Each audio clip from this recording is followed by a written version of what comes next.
د غزني ښاروالۍ د همکار موسسو پر مټ له تیر کال بیا تر د مهاله د بیارغونې او ټولګټو د 28 پروژو چارې پیل کړي چې کانکرېټي سړکونه، پخې ویالې او استنادي دېوالونه پکې شامل دي. مسؤلین وایي په یادو پروژو 240 میلیونه افغانۍ لګښت راځي چې تازه یې د 40 میلیونه افغانیو په ارزښت 3 پروژې چې 1800 متره سړک او پخې ویالې پکې شاملې دي د ښار په لومړۍ او 5مه ناحیه کې ګټې اخیستنې ته وسپارلې. په مجموع کې 3 پروژې وې، 2 پروژې د خشک په سیمه کې وې، یوه پروژه زموږ تصفیه کې واقع د پشناباد په سیمه کې وه، 3 سره پروژې تقریبا 40 میلیونه افغانۍ په دې باندې مصرف راغی. مالي لګښت د یو نفس پر موسسې لخوا ورکړل شو او نظارت او ترتیب او ارزیابي د ښاروالۍ لخوا وه. 3 سره پروژې په مجموع کې 1800 متره تقریبا سړک و او طرفو ته یې جوړچې وې.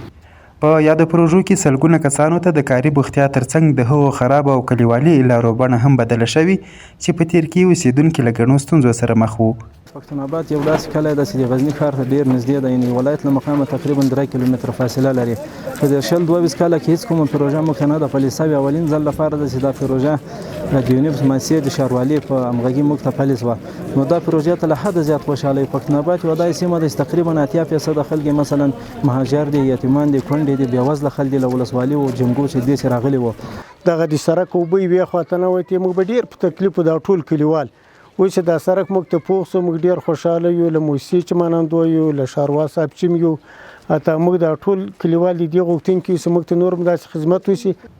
د مسؤلینو د معلوماتو له مخې د یادو پروژو له ډلې یې د 11 چارې بشپړې او پاتې هغه یې تر کار لاندې دي چې په نږدې راتلونکي کې به یې چارې بشپړې شي. سید الله څرګند، حریت راډیو، غزنی.